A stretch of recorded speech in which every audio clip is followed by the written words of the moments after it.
Good day mga kanegosyo. Ako nga pala si Jepoy, isang negosyante. Isa rin akong DJ at meron akong 10 taon na karanasan na pagkalugi sa pagninegosyo.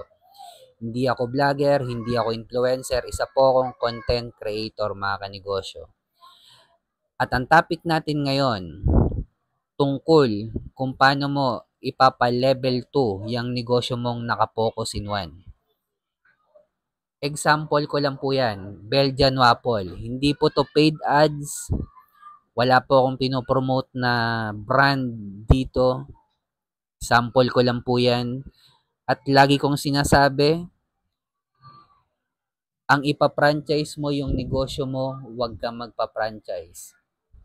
Kung nagninegosyo ka, mag-focus in one ka, hanapin mo yung community mo na pinaglilingkuran, product market fit, at applyan mo at product market fit, gumawa ka ng original content, at applyan mo yan ng scale up mo yan sa level 2. Applyan mo ng business model yan, ng franchising, distribution business model, licensing, platform, software, manpower. Sa mga susunod kong vlog mga kanegosyo, papaliwanag ko sa inyo yung mga iba't ibang business model na yan. Dito muna tayo sa franchising business model. At kung nagninegosyo ka na or kung nagsisimula ka pa lang magnegosyo, tapusin mo tong video ko mga kanegosyo. Sigurado marami kang matututunan. Ito yung mga bagay na hindi ko alam nung nagsisimula pa lang ako magnegosyo. Ito muna kwento mga kanegosyo. Way back 2015, naitayo ko yung sari-sari store ko. Malapit kung saan ako graduate ng marketing management. Graduate po ako sa TIP Cubao, Technological Institute of the Philippines. Pang-anim akong sari-sari store na nakapalibot doon mga kanegosyo. Bakit sari-sari store? Hindi ako marunong magluto. Although yung pangalawa kong negosyo na lugi, barbecuehan, pero hindi rin ako nagluto noon. May nagluluto nung barbecue ko. Bakit nga pala ako napunta sa TIP? Galing po akong Cavite. Gusto ko kasi mag-aral sa Manila. And eventually, graduate ako ng marketing management sa TIP. At after ko graduate, nag-work din ako ng ilang taon. Doon din kasi ako nagbo-boarding house malapit sa school ko mga kanegosyo. At hindi na rin ako umalis malapit doon nung nagwo-work na ako. At nang gusto ko talaga magnegosyo, ayoko na mag-work. Hindi na rin ako umalis doon sa pwesto ko or kung saan ako nagbo-boarding house. Doon na rin ako malapit nagtayo ng sari-sari store. Nagkataon na may pwesto doon mga kanegosyo na available at ginrab ko yung opportunity. So, bakit sari-sari store? Pambansang negosyo ng Pinas.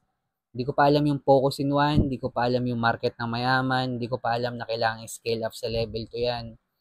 Eventually, matututunan nyo rin yan mga kanegosyo sa pagtahak nyo sa mundo ng pagninegosyo. At balik tayo sa franchising business model ng Belgian Waffle. Mga kanegosyo, hindi naman kumita yung may-ari sa pagtitinda talaga ng waffle lang. Mas kumita yung may-ari ng Belgian Waffle sa pagpapa-franchise nito. Mas kumita siya sa franchising fee. Pero syempre, idadaan mo na to sa consultancy. Magbabayad ka ng siguro na sa 800k para mapa-franchise yung negosyo mo. Kasi sila mag-ayos ng papers mo, operation manual mo.